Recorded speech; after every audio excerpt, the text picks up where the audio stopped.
अस्सलाम वालेकुम 24 डिजिटल के साथ मैं हूँ रोजीना अली। पार्लियामेंट हाउस में मौजूद हूँ और पार्लियामेंट हाउस में सियासी पारा इन दिनों बहुत ज़्यादा ऊपर नज़र आ रहा है। सियासी इस्तेहकाम कहीं पर भी नज़र नहीं आ रहा। पीपल्स पार्टी और नून लीग के माबैन तनाज़ा दिन ब दिन शिद्दत अख्तियार कर रहा है, लेकिन दीगर अरकान पार्लियामेंट इसको किस तरह से देखते हैं। मेरे साथ मेंबर सेनेट कामरान मुर्तज़ा साहब मौजूद हैं जमीयत उलमा इस्लाम से, उनसे बात करते हैं। अस्सलाम वालेकुम सर, ये बताइए कि पीपल्स पार्टी ने कौमी असम्बली में एहतजाज किया, फिर सेनेट में भी कल उनका एहतजाज नज़र आया, वॉकआउट हो रहे हैं, आप इस सूरत हाल को किस तरह देख रहे हैं?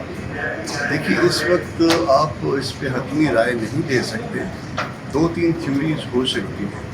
एक इश्यूज़ को जो है वो इस एहतजाज की आड़ में दबा देना, एक बात तो ये हो सकती है। दूसरी कि इनके दरमियान वाकई कोई ऐसी सूरत हाल पैदा हो गई है, और अगर हुई है, क्योंकि दो अलग अलग पॉलिटिकल पार्टियां, तो इसका मतलब ये है कि वो ताकत जिसने इनको इकट्ठा किया था वो कहीं पे उसने जानबूझ के इनको ढीला छोड़ दिया या कमज़ोर हो गई।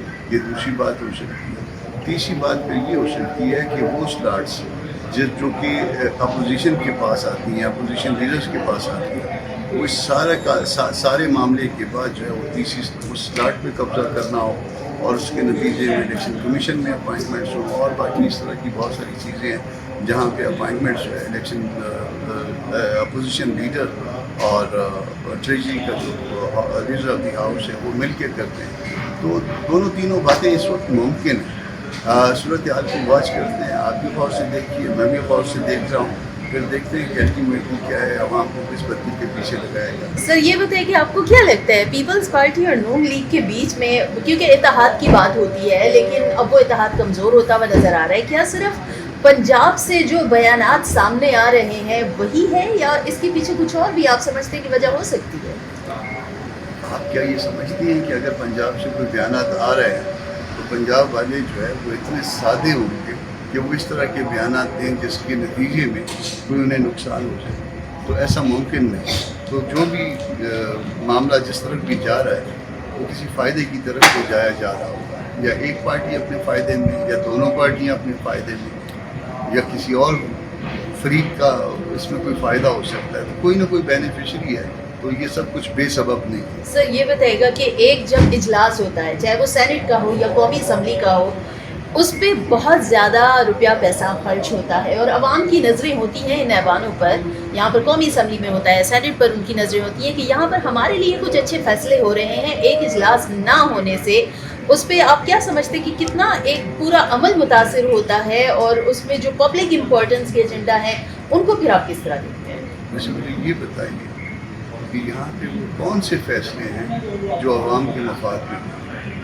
कोई ऐसा फैसला आपको अगर याद है तो मुझे भी बताइए, मैं भी जो है उससे मुस्तफ़ीद। तो सर क्या अब ये पार्लियामेंट संजीदा नहीं रही अवाम के मामले में? पार्लियामान कब संजीदा रही है अवाम के मामले में? पार्लियामान अगर अपना किरदार अदा करती तो ये मुल्क का ये हाल ना होता। पार्लियामान अगर आप संजीदा किरदार अदा करती, अगर पार्लियामान होता, संजीदा किरदार होता, तो मुल्क को लफ्ट ना होता। पार्लियामान अगर संजीदा किरदार अदा करे तो मुल्क के जो है मुख्तलिफ सूबों में वो जो अनरेस्ट है वो मौजूद ना होता। पार्लियामान अपना किरदार अदा करे। सर आखिर में ये बताइए कि फिर इस मसले का हल कैसे होगा? इस मसले का हल यही है कि जद्दोजहद की जाए। हर आने वाला दिन जो है वो पार्लियामान की तरफ आपको तवज्जो मबसूल करवाता है।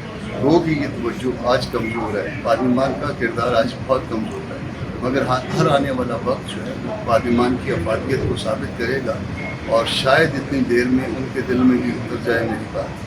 बेहद शुक्रिया सर। कामरान मुर्तज़ा साहब की गुफ्तगू आपने सुनी कि इस अवाम को संजीदा होने की बहुत ज़रूरत है, क्योंकि अवामी मफाद इस वक्त सबसे ज़्यादा नज़रअंदाज हो रहे हैं। इस वक्त ज़रूरत ये है कि इस पार्लियामान में तमाम जो सियासी जमातें हैं उन्हें मिल बैठना होगा।